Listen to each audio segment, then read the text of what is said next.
మీ ఎలాంటి వ్యాపార ప్రకటనలకైనా వెంటనే మా ఛానల్ సంప్రదించండి. ఓం నమ శివాయ నమ. ఓం శ్రీ మాత్రే నమ.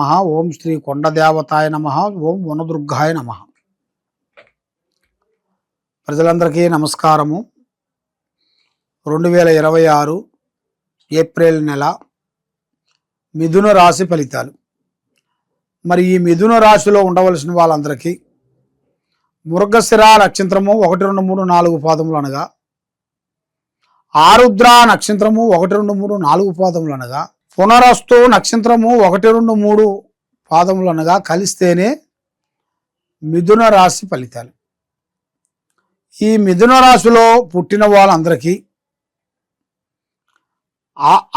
ఆరోగ్యము, కొన్ని సమస్యలు కొంచెం ఎదురొచ్చే మార్గాలు కొన్ని కనబడుతున్నాయి. దాంతోపాటు భార్యాభర్తల మధ్యలో కొన్ని కలహాలు, వాళ్ళిద్దరి మనస్తత్వము ఒక రకంగా ఉండదు. మనసు ఒక దుక్కున, పని ఒక దుక్కునగా ఉంటుంది.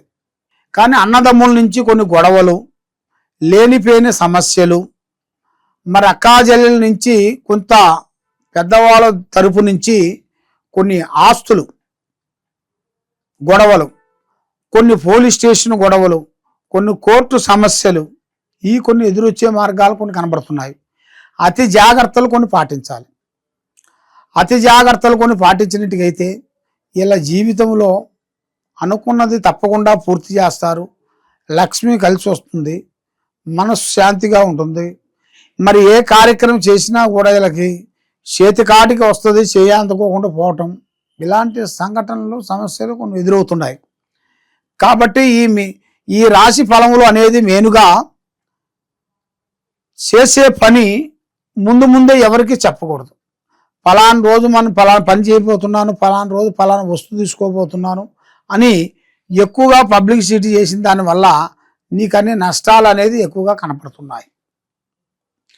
మరి ఏ పని చేసినా, ఏ కార్యక్రమం చేసినా కూడా చేతి కాడికి వచ్చి చేజారిపోవటం, ఏ కార్యక్రమం చేసినా కూడా ఆ కార్యక్రమానికి ఏదో ఒక సమస్యలు రావటం ఇలాగా జరుగుతుంటాయి. కాబట్టి ఈ మిథున రాశిలో ఉండవలసిన వాళ్ళందరికీ మనస్తత్వము, విధానం చాలా బాగుంటుంది.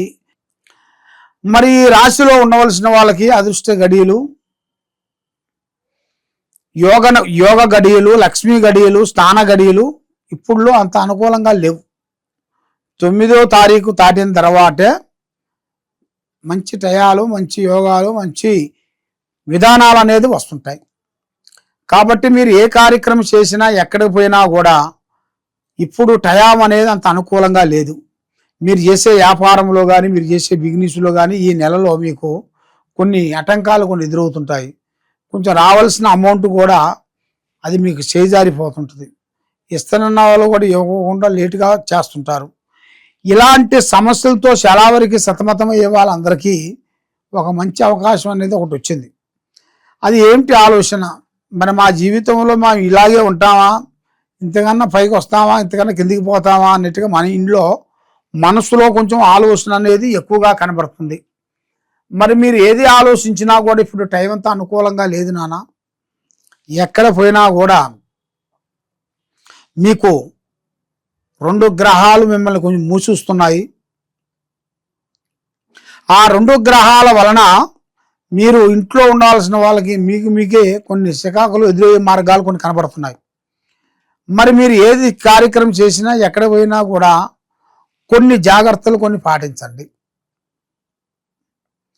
ఇలాగ మీరు పాటించుకుంటూ వచ్చినట్టుగా అయితే మీ జీవితానికి ఒక ధన్యమైన అనుగ్రహం అనేది కలుగుతుంది. మరి ఇప్పుడు మీరు ఏ కార్యక్రమం చేయాలనుకున్నా కూడా ముందుకు రాకోకుండా ఎందువల్ల అవుతుంది? ఈ గర్భంలో ఉండాల్సిన కొన్ని కార్యక్రమాలు, పనులు అవి మీకు వచ్చినట్టుగా వస్తాయి, మళ్ళీ దూరం అయిపోతుంటాయి. ఈ నెల 19వ తారీఖు నుంచి నూతన పనులు, నూతన కార్యక్రమాలు మీకు అతి వేగంగా వచ్చే మార్గాలు కూడా కొన్ని కనబడుతున్నాయి. తొందరపాటు లేకోకుండా నిదానంగా ఆలోచించి మీరు ముందడుగు వేయండి. తప్పకుండా మీకు విజయవంతం అయ్యే మార్గాలు కొన్ని కనబడుతున్నాయి. కాబట్టి మీ మీద నరఘోష కూడా ఎక్కువగా ఉంది కాబట్టి ఆ నరఘోష అనేది పోయే మార్గం కూడా మీరు శాంతం చేయించుకోవాలి. శాంతం అంటే మనకి సంబంధించిన వాళ్ళు, మన గ్రామంలో సంబంధించిన వాళ్ళు, మన ఊర్లో సంబంధించిన వాళ్ళు, వాళ్ళకి ఒక కట్టు పద్ధతి అనేది ఉంటుందన్నమాట. ఆ కట్టు పద్ధతిలో నుంచి కొంతమంది ఏం చేస్తారంటే ఒక వాయిదా పెడుతుంటారు. ఆ వాయిదా సంతోషంగా మీకు మార్పులు వచ్చే మార్గాలు కూడా కొన్ని కనబడుతున్నాయి. కాబట్టి ఇప్పుడు మీ టయాలు కూడా అంత అనుకూలంగా లేని దాని వలన మరి భార్యాభర్తల మధ్యలో కొన్ని కలహాలు ఎక్కువగా కనబడుతున్నాయి.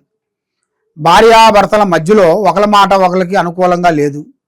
ఏ కార్యక్రమం చేసినా కూడా భర్తే నేనే గొప్పవాడిని అంటుంటారు. మరి భార్య కూడా నేనే గొప్పవాడిని, ఈ కుటుంబాన్ని నేనే లాగుతున్నాను, నేనే చేస్తున్నానని ఆమె ఆలోచనలు ఉంటాయి. వీళ్ళిద్దరి మధ్యలో గొడవలు ఎక్కువగా కనబడుతున్నాయి. భార్యాభర్తల మధ్యలో కొన్ని గొడవలు, మరి ఎప్పుడో రోజుల నుంచి ఆడుకోవాల్సిన కొన్ని సమస్యలు కూడా, అవి కూడా కొన్ని సమస్యలతో ఎదురవుతుంది. ఒకటి కాకపోతే ఒకటి సమస్యలు మీకు కొన్ని ఎదురవుతున్నాయి.